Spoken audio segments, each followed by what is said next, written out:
दोस्तों, दुनिया की कई मर्डर मिस्ट्री को आपने सुना होगा, लेकिन आज जो कहानी मैं आपको बताने जा रहा हूँ वो सुनकर आप दंग रह जाएंगे। एक नौजवान जिसने अपनी पढ़ाई खत्म कर सेना में नौकरी शुरू कर दी, इसके बाद अपनी प्रेमिका से शादी की, लेकिन धीरे धीरे ये मामूली आदमी कैसे सीरियल किलर बन गया। जानने के लिए इस वीडियो को अंत तक जरूर देखें। ये कहानी आपको हैरान कर देगी। ये कहानी है अमेरिका के रहने वाले गैरी रिडवे की। गैरी रिडवे ने 1, 2 या 3 नहीं बल्कि 70 से ज्यादा कत्ल किए। गैरी के दिमाग में कत्ल का आइडिया कहां से आया? आखिर कैसे गैरी सेना से निकलकर सीधे जेल चला गया? चलिए आपको बताते हैं कि सेक्स वर्कर के साथ बढ़ती नजदीकियों ने कैसे गैरी को सीरियल किलर बना दिया। दरअसल गैरी रिडवे का जन्म 18 फरवरी 1949 को अमेरिका के लाल्ट लेक शहर में हुआ था। 18 साल की उम्र में स्कूल की पढ़ाई खत्म करते ही गैरी ने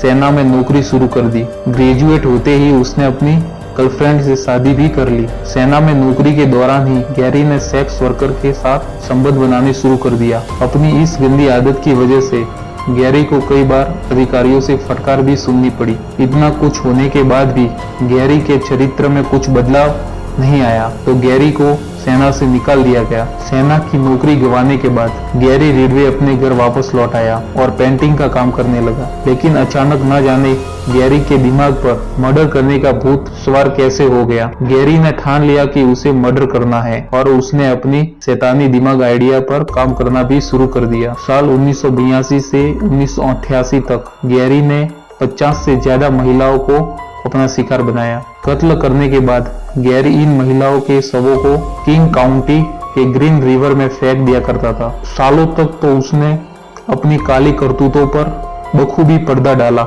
लेकिन कहते हैं ना कि कातिल कितना भी शातिर क्यों ना हो, पुलिस के हाथ उस तक पहुंच ही जाते हैं। 1983 में जब एक सेक्स वर्कर मैरी पॉवर की लाश मिली, जिसके बाद पहली बार पुलिस को गैरी पर शक हुआ। दरअसल मैरी को आखिरी बार गैरी के साथ ही देखा गया था। ये बात मैरी के प्रेमी ने पुलिस को बताई। हालांकि जांच में गैरी ने मैरी को पहचानने से मना कर दिया, तो इस बार भी गैरी पुलिस से बच निकला। यहाँ तक कि गैरी ने पॉलीग्राफ टेस्ट भी पास कर लिया। पुलिस लगातार मामले की जांच कर ही रही थी कि वही दूसरी तरफ ग्रीन रिवर से लाशों के मिलने का सिलसिला भी जारी था।